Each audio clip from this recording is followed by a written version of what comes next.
What is happening in the Russia-Ukraine conflict? Yesterday, the president of Belarus, Alexander Lukashenko, met with Vladimir Putin in St. Petersburg, and they discussed this.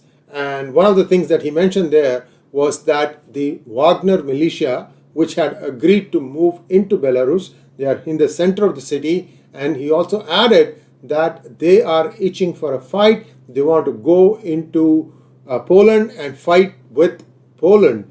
This is something that Lukashenko was jokingly saying, or was he saying it seriously? One doesn't know, but it could be a part of a misinformation campaign, because what happened after that, and I'm just going to show you the geographical lay of the land in just one moment. So this is Belarus, and it is smack in the middle of 4 or 5 countries. You can see Lithuania, you can see to the left Poland, south of Belarus, that is Ukraine, and you can see to the east and north of Belarus, that is Russia.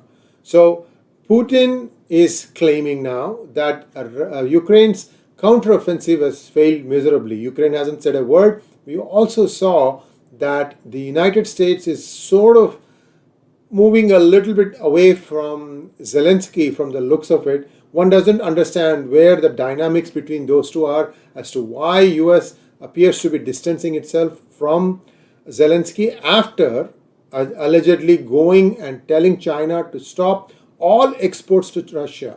So if China had stopped all exports to Russia, then what happens to Russia's needs?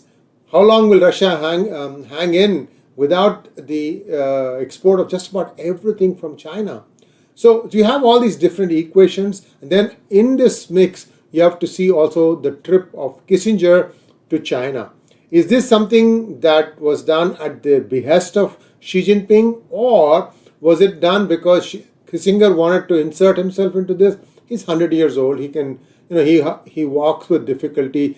At 100 years of age, you need to even have an entourage with medical, team along with you just in case something goes wrong.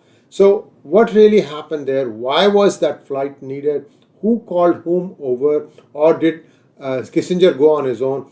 My gut feeling tells me that it was China who invited him. Perhaps China wants to go back to the glory days of the early 70s when Kissinger opened the doors of China to United States. We don't know that part. So you have that dynamic going on one side. On the other side now, Belarus's president is saying that the Wagner militia are itching to move into Poland. Now, when anyone sets foot on Poland, that becomes a NATO issue. That means it's going to be the entire might of NATO breathing down on the Wagner militia as well as the Russian army.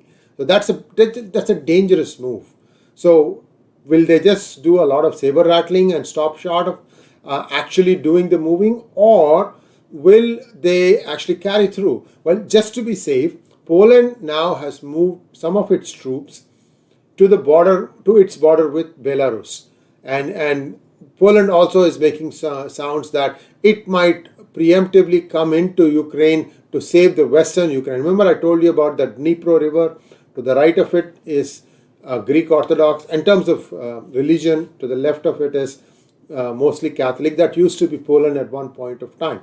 So we don't know where these things are going. The truth lies somewhere in between all these things, claims and counterclaims. What is the real truth? We don't know. On top of all this, natural gas prices are going down very, very fast. They're down by 70% from last year. Why? Well, Russia stopped its natural gas exports to Western Europe, thinking that that would bring the Western Europe to its knees.